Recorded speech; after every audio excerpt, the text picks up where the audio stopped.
Kapolri nomor 14 tahun 2012. Di mana dalam peraturan Kapolri tersebut dalam pasal 31 ayat 1 disebutkan bahwa tersangka yang telah dipanggil guna pemeriksaan penyidikan perkara lebih dari 3 kali dan keberadaannya tidak jelas atau tidak diketahui, maka dimuat dalam daftar pencarian orang dan kemudian dibuat surat pencarian orang. Nah, dalam pertimbangan putusan itu, pertimbangan hukum ya, putusan pra peradilan itu ya, ada 2 unsur yang harus dipenuhi sebelum Peggy Setiawan itu ditetapkan DPO ya. 1, Peggy Setiawan harus tersangka sebelum ditetapkan DPO. Yang kedua, Peggy Setiawan harus dipanggil lebih dari 3 kali dalam peraturan Kapolri tersebut. Nah, faktanya penyidik dalam jawabannya maupun dalam pembuktian tidak mampu membuktikan bahwa Peggy Setiawan ini sudah ditetapkan sebagai tersangka. Tidak mampu menunjukkan ini, Pak Hakim, Peggy Setiawan sudah ditetapkan tersangka sebelum ditetapkan DPO pada tanggal 15 September 2016. Jadi kan kejadian tanggal 27 Agustus 2016. Harusnya sebelum tanggal 15 September 2016, penyidik ini harus menetapkan tersangka dulu. Cuma bagaimana menetapkan tersangka? Syarat penetapan tersangka saja harus diperiksa dulu. Kan begitu? Atau harus ada alat bukti, 2 alat bukti yang cukup. Ya pasti susah itu kan. Nah, yang kedua, ya. Jadi pertama, penyidik tidak mampu membuktikan di persidangan itu bahwa Peggy Setiawan sudah ditetapkan tersangka. Kemudian yang kedua, penyidik tidak mampu ya, membuktikan bahwa Peggy Setiawan telah dipanggil secara patut 3 kali ya, itu tidak mampu, sehingga kemudian ya, pertimbangan hakim menyatakan bahwa DPO yang ditetapkan ya oleh penyidik untuk menetapkan DPO termasuk Peggy Setiawan ini adalah cacat hukum, tidak sah. Sehingga kalau tidak sah, berarti Peggy Setiawan ini bukanlah DPO. Berarti kalau Peggy Setiawan ini bukan orang DPO ya, berarti dia hanya orang yang dicurigai. Peggy Setiawan dicurigai sebagai Peggy alias Peron, kan itu sebagaimana dalam putusan Peggy alias Peron itu. Nah, kalau orang yang dicurigai, harusnya penyidik jangan memaksakan, lakukan saja dulu penyelidikan, lakukan saja dulu pemeriksaan di tahap penyidikan. Keren itu kan. Nah, kemudian setelah diperiksa di tahap penyidikan, boleh tuh kalau alat buktinya cukup ditetapkan tersangka, boleh. Ini tidak dilakukan. Makanya yang kedua ya, penyidik Polda Jawa Barat tidak mampu membuktikan pemeriksaan Peggy Setiawan sebagai saksi ya di tahap penyidikan. Hal ini bertentangan dengan putusan Mahkamah Konstitusi nomor 21 tahun 2014 di mana ya, sebelum untuk dapat menetapkan seseorang menjadi tersangka, selain memiliki 2 alat bukti ya yang termuat dalam pasal 184 KUHP, juga calon tersangkanya tadi harus diperiksa dulu. Nah, faktanya penyidik tidak mampu membuktikan pemeriksaan Peggy Setiawan sebagai calon tersangka atau sebagai saksi. Itulah kemudian putusannya itu penetapan tersangka Peggy Setiawan dinyatakan tidak sah dan batal demi hukum. Jadi Pak Hakim ya, Bapak Eman Sulaiman yang terhormat ini ya, ini memutus perkara pra peradilan ini ya berdasarkan hukum. Jadi keyakinannya itu berdasarkan alat bukti yang terungkap di persidangan. Bukan asal-asalan, bukan karena keyakinan yang tidak jelas. Keyakinan berdasarkan alat bukti yang terungkap di persidangan, dan alat buktinya itu ya setelah ditunjukkan di persidangan itu tidak memenuhi syarat formil bagaimana menetapkan DPO, bagaimana menetapkan tersangka. Jadi ya telak dibatalkan, dan itu sudah saya prediksi sejauh-jauh hari sebelum putusan. Itu Bang, katanya mau ngelaporin Aib Bang, mungkin apa ya nih Bang yang udah disiapkan dari tim Abang sendiri? Ya, kami memang sudah menginventarisir ya, kesaksian Aib, baik dalam putusan pengadilan yang terdahulu tahun 2017 maupun dalam berita acara pemeriksaan kesaksian Aib yang 2024 yang memberatkan, menyudutkan Peggy Setiawan. Ya. Nah, di dalam putusan 2016 Aib itu tidak pernah ya memberi kesaksian merujuk kepada Peggy Setiawan. Tetapi setelah Peggy Setiawan ditangkap di 2024, Aep menambahkan kesaksian mencocok-cocokkan ya bahwa Peggy Setiawan berada di lokasi, bahwa Peggy Setiawan menggunakan sepeda motor Suzuki warna smash warna pink ya. Nah, padahal kenyataannya ya, Suzuki smash warna pink itu jauh sebelum kejadian itu rusak sudah pada Januari 2016. Kejadian itu kan Agustus 2016. Jauh rusak. Kemudian pada awal 2016 sepeda motor itu bukan warna pink sejak Januari 2016 itu bukan warna pink tapi warna ungu kuning ya, bukan warna pink ya, warna ungu kuning. Nah, sehingga ya keterangan Aep ini ya jelas-jelas orang udah dirubah warnanya sejak Januari 2016, kok bisa-bisanya 27 Agustus 2016 Aep masih mengatakan warna pink. Dari mana Aep mengatakan warna pink? Itu mungkin dari postingan Peggy Setiawan yang postingan lama jauh sebelum dirubah warnanya. Yang ditunjukkan pun foto itu waktu diberita acara pemeriksaan. Kan kami dapat nih BAP, salinan BAP-nya kan itu. Nah, kemudian ya Aep ini kan melihat jarak 150 meter. Kok bisa mengidentifikasi dengan nomor polisinya, dengan ciri-cirinya? Inilah yang kami lihat bahwa keterangan Aep ini bohong. Apalagi dalam persidangan pra peradilan ini kan sudah dibatalkan tersangkanya. Nah, kami sudah inventarisir ya, Aep ini memang mau kami laporkan. Hanya saja mengenai waktunya kami lagi merundingkan dengan tim penasihat hukum Peggy Setiawan, termasuk Peggy Setiawannya. Karena ketika melaporkan, maka Peggy Setiawan ini kan harus berhadapan dengan pemeriksaan polisi lagi. Sementara lama ditahan dan penat di sana, stres kan, ini ingin istirahat. Jadi waktunya ini kan kami lagi mencari waktu yang pas ya. Kira-kira Peggy Setiawannya sudah benar-benar siap kan, baru kami laporkan saudara Aep. Yakin Bang bisa terkena pasal keterangan palsu? Ya, kalau untuk keterangan palsu di bawah sumpah, memang kalau yang melaporkan Peggy Setiawan ini belum bisa kalau pasal 242 KUHP ya. Kesaksian palsu di bawah sumpah itu berarti Aep ya harus menjadi saksi di persidangan untuk tersangka Peggy Setiawan. Karena Peggy Setiawan belum sidang, maka yang paling mungkin itu adalah ya dengan pasal 317 KUHP ya. Apa itu, Bang? Yaitu mengenai laporan palsu.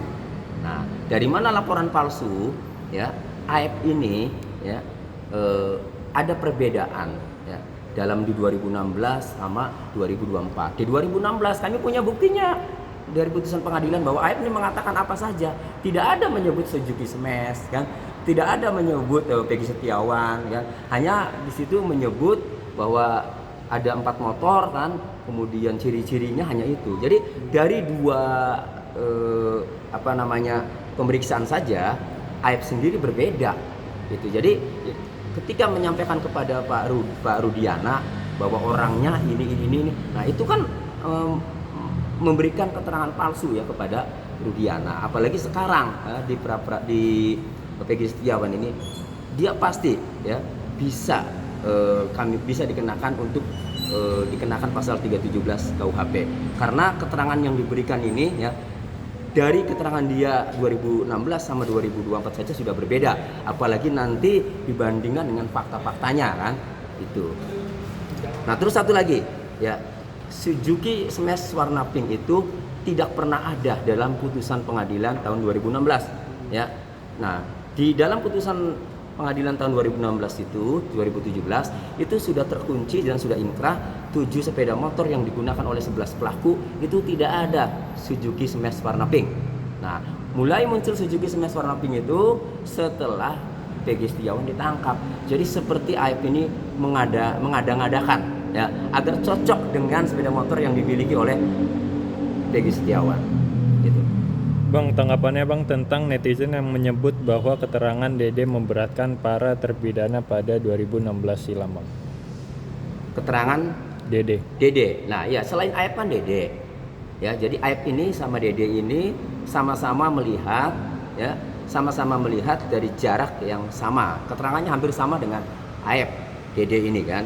Ya, sama. Jadi Dede ini juga bisa juga sebenarnya ya dilaporkan dengan memberikan laporan palsu, rekayasa, keterangan palsu bisa saja ya. Cuma untuk di Peggy Setiawan ini memang yang dominan itu adalah Aep. Jadi kalau tanyanya ke kami ya, siapa yang memberi kesaksian menyudutkan Peggy Setiawan, maka itu yang bisa kami laporkan, yaitu saudara Aep dan Sudirman.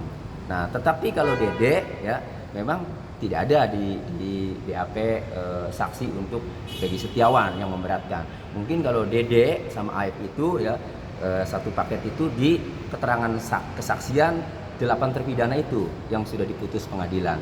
Nah, makanya sudah tepat tuh ya kemarin 8 terpidana ya, itu berapa terpidana, para terpidana melalui kuasa hukumnya ya itu melaporkan saudara Aep itu sudah tepat. Nah, kalau itu bisa tuh digunakan pasal 242 ya, memberikan kesaksian palsu di bawah sumpah, karena Aep sudah disumpah walaupun dibacakan tapi sudah disumpah, kesaksiannya itu dibacakan tapi sudah disumpah, BAP-nya dibacakan ya, di situ karena sudah disumpah, Aep-nya tidak hadir. Tapi keterangan Aep itu dijadikan pertimbangan dalam memutus, sehingga kesaksian Aep itu sudah bisa memenuhi unsur pasal 242 KUHP mengenai kesaksian palsu di bawah sumpah. Itu jadi udah tepat tuh para terpidana melaporkan Aep. Bang, soal ganti rugi ini Bang, atas dasar apa dan nominal yang ditetapkan sudah ada belum sih Bang? Ya, untuk ganti rugi memang lagi kami pertimbangkan ya dengan tim penasihat hukum. Nah, kami mewacanakan memang ada ganti kerugian ini, ada ada material, ada imaterial. Nah, material ya ini kaitannya dengan kehilangan pekerjaan Peggy Setiawan, kehilangan penghasilan Peggy Setiawan pada saat dilakukan penangkapan sampai penahanan berapa bulan misalnya.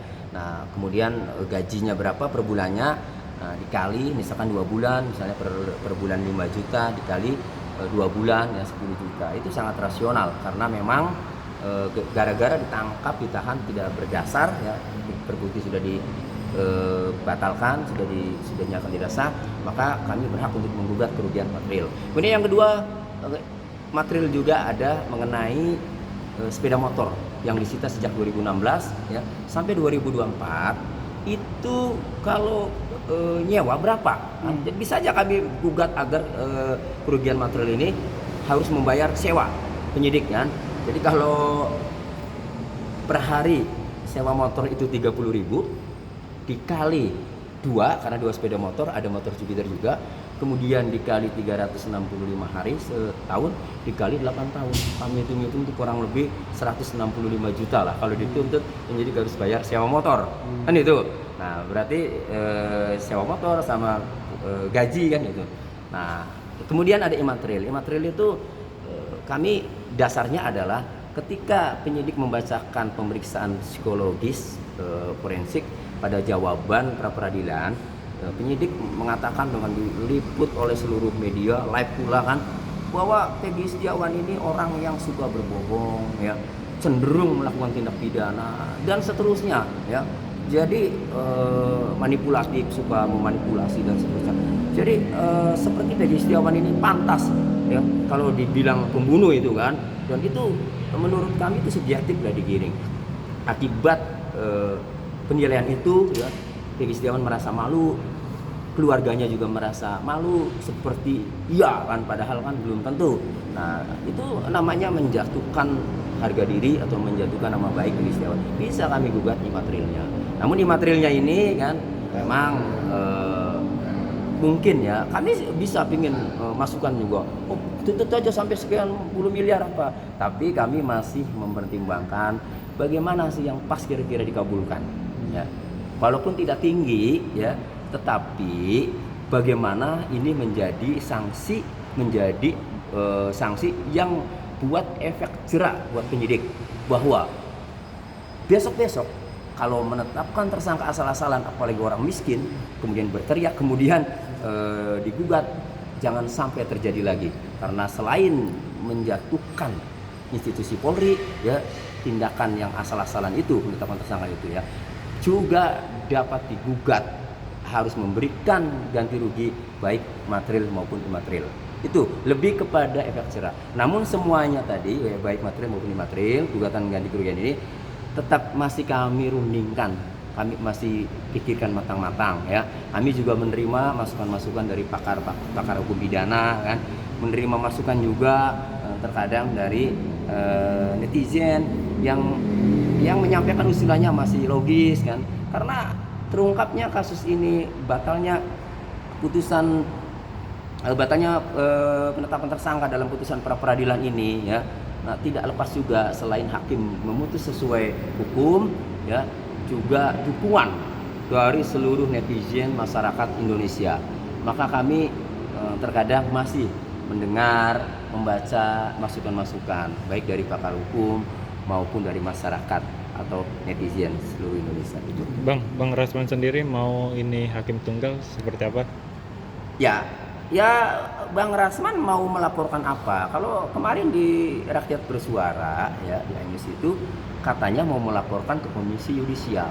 Nah, kalau melaporkan ke Komisi Yudisial ini kewenangannya itu hanya memeriksa kode etik ya, terkait kode etik, memeriksa perilaku hakim dalam bersidang. Nah, sementara faktanya saat bersidang sebelum putusan itu Pak Hakim Pak Eman Sulaiman itu meminta testimoni setelah ditutup ya, setelah diketok tutup untuk putusan hari Senin. Lalu Pak Hakim Sulaiman meminta pendapat testimoni dari kedua pihak, baik pemohon maupun termohon.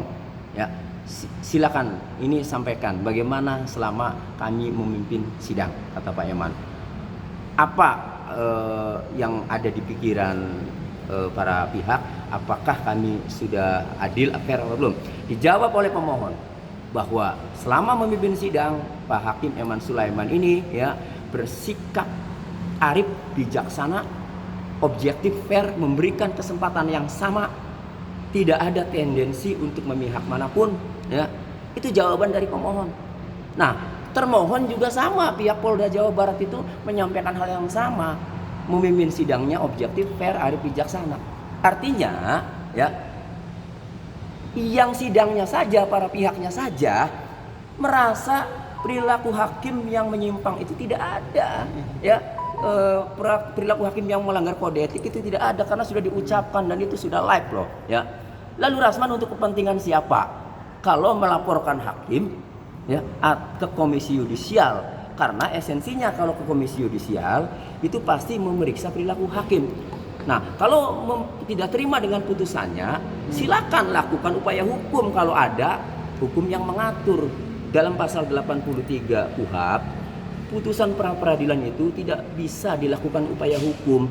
Upaya hukum misalnya banding kan, kasasi itu tidak bisa. Jadi udah terkunci. Gitu. Jadi putusannya sudah tidak bisa mentersangkakan lagi ya kepada Peggy Setiawan untuk kasus Pina ini ya. Kemudian sudah terkunci juga di dalam pasal 83 KUHP bahwa putusan pra peradilan itu tidak bisa dilakukan upaya hukum baik banding maupun kasasi kan itu. Nah, jadi silakan saja Pak Rasman mau menggunakan aturan yang mana kalau mau melaporkan kan. Kalau ke KY kemudian kan dia pihak yang dirugikan tidak oleh hakim gitu loh. Iya dong, apa hubungannya, korelasinya apa? Orang dia bukan pihak yang ikut bersidang, baik pemohon maupun termohon, dia bukan itu.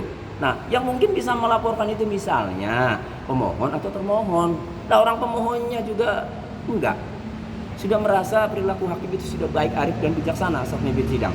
Termohonnya juga enggak, ya sudah menyatakan dalam testimoninya, sudah menyatakan bahwa perilaku hakim selama sidang, sikapnya sudah fair, objektif, arif dan bijaksana. Terus Pak Rasman ya mau mempersoalkan apa, kapasitasnya apa, hubungannya apa, korelasinya apa dengan Pak Eman Sulaiman yang memimpin sidang pra peradilan. Jadi baik maupun perilaku maupun terhadap putusan sudah tidak mungkin ya dilaporkan atau dilakukan upaya hukum, ya putusannya itu untuk kepentingan siapa Pak Rasman. Itu. Bang, dari Hotman Paris dan beberapa praktisi hukum lainnya menilai kebebasan Peggy hanya sementara nih Bang, karena ada potensi pihak Polda Jawa Barat akan tetap mencari bukti untuk kembali tetapkan Peggy.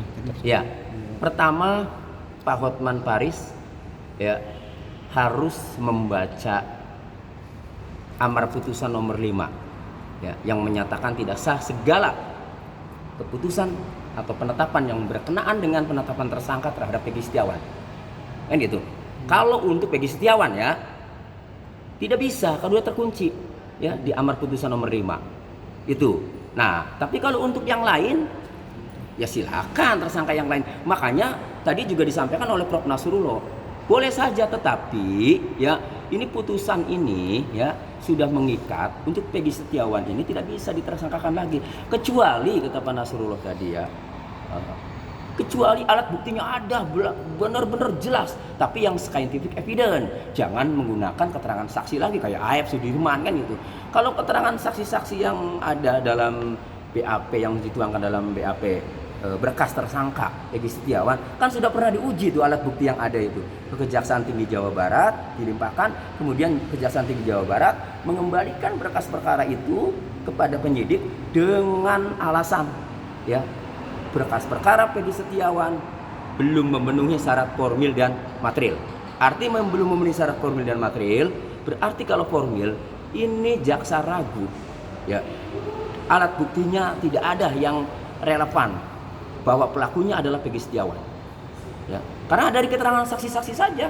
Nah, jadi formil ini sudah fatal ya. Kemudian material ini kan terkait alat bukti yang bisa dituntut nanti, yang bisa untuk menuntut di persidangan ya. Nah, jadi ya dengan diujinya pelimpahan berkas perkara dari penyidik kepada Kejaksaan Tinggi Jawa Barat, kemudian dikembalikan belum memenuhi syarat formil dan material, sementara penyidik sebelumnya sudah yakin ini alat buktinya dan sudah diuji dikembalikan belum memenuhi syarat formil dan material. Pertanyaannya, apakah masih menggunakan alat bukti yang sama? Akan bolak-balik terus dari jaksa ke penyidik, kepada kejaksaan, balik lagi kepada penyidik. Kecuali satu ya, saya mendukung ya upaya Bang Hotman Paris atau statement Bang Hotman Paris, tapi bukan untuk mentersangkakan Peggy Setiawan. Gali itu alat bukti atau barang bukti yang tertuang dalam putusan pengadilan atas nama 8 terpidana. Ada 6 handphone yang belum dibuka, termasuk handphonenya Pina, belum dibuka itu ya, sehingga dalam putusan itu tidak ada motif tergali karena handphonenya belum dibuka. Siapa tahu handphone Pina kalau dibuka ada yang ngancam, ada yang ngajak, ada yang menjemput itu kan ketahuan nanti pelaku yang sebenarnya itu. Nah, kemudian yang kedua ada CCTV. Berdasarkan keterangan Dodi Irwanto dan Gugun Gumilar ya, bahwa mereka ini telah mengecek CCTV di lokasi kejadian namun belum dibuka. Kenapa ini belum dibuka? Apakah kalau dibuka kemudian pelaku yang sebenarnya, kejadian yang sebenarnya akhirnya ketahuan? Kan itu. Nah, makanya kalau mau dilanjutkan lagi penyidikan ini silahkan, tapi dengan catatan cari bukti yang scientific evidence ya, cari bukti yang scientific evidence itu ya. Bang, dari Wapres Ma'ruf Amin juga mengatakan bahwa adanya kekurangan telitian Polda Jawa Barat pada saat melakukan penyidikan hingga bisa ditangkap Peggy sebagai korban salah tangkap. Bang, Abang sendiri melihat Wapres berkomentar senang dan tanggapannya seperti apa, Bang? Ya, itu bagus ya. Saya apresiasi kepada Pak Wapres, Bapak Kiai Haji Ma'ruf Amin ya, agar ini kan penyidik berarti ada keteledoran kan itu ya, ada tidak ketelitian ya, tidak teliti. Nah, bagus itu mengingatkan penyidik, itu suatu cambuk buat penyidik agar penyidik ya dalam menuntaskan kasus ini agar lebih hati-hati ya, dan sejalan dengan Bapak Kapolri juga menyampaikan tuntaskan ya, tapi kedepankan scientific evidence, mencari barang buktinya atau alat buktinya. Ini sejalan juga dengan Bapak Jokowi ya, bahwa harus dituntaskan dengan seterang-terangnya. Jangan ada yang ditutup-tutupi. Ya, jadi kalau CCTV itu belum dibuka, riwayat percakapan handphone Vina itu belum dibuka, maka kami masih menilai masih ada yang ditutup-tutupi. Gitu. Bang, terakhir nih Bang, terkait Peggy Cianjur Bang, Abang mendesak juga agar segera diperiksa atau seperti apa Bang? Ya, berdasarkan informasi dulu dari Pak Kadipumas Mabes Polri, Pak Irjen Sandi Nugroho, kemudian dari Ketua Harian Kompolnas Pak Beni Mamoto, saya pernah mendengar bahwa menetapkan Peggy Setiawan sebagai tersangka ini prosesnya panjang. Dikumpulkanlah nama-nama Peggy Setiawan yang ada. Nah, berdasarkan itu, keterangan itu, ya, maka kami meminta agar yang benar, jangan ngomongnya saja. Peggy Setiawan yang Cianjur, apakah benar sudah diperiksa? Kan katanya nama-nama Peggy Setiawan sudah dikumpulkan. Ya jangan dikumpulkannya saja, jangan diinventarisir saja, tapi periksa. Karena ini sudah menjadi perhatian publik. Nama Peggy Setiawan Cianjur sudah muncul banyak di berbagai media sosial. Ya, itu masukan publik katanya. Silahkan barangkali masyarakat ada masukan, ini ada hotline. Nah, tetapi dengan muncul yang banyak ya informasi mengenai Peggy Setiawan Cianjur, ya, jangan kemudian diabaikan kan. Itu informasi bagus, periksa. Justru ini kalau diperiksa kemudian tidak terlibat, bagus kan untuk membersihkan nama Peggy Setiawan Cianjur juga, agar tidak merasa dicurigai terus sama netizen, sama masyarakat kan itu. Nah, jadi kesimpulannya kami meminta menunggu ya pernyataan penyidik Polda Jawa Barat atau Kadipumas Mabes Polri ya, bahwa apa yang disampaikan itu menginventarisir nama Peggy Setiawan termasuk Peggy Setiawan Cianjur sudah diperiksa atau belum. Kami menunggu pengumumannya, kami menunggu keterangan resminya itu.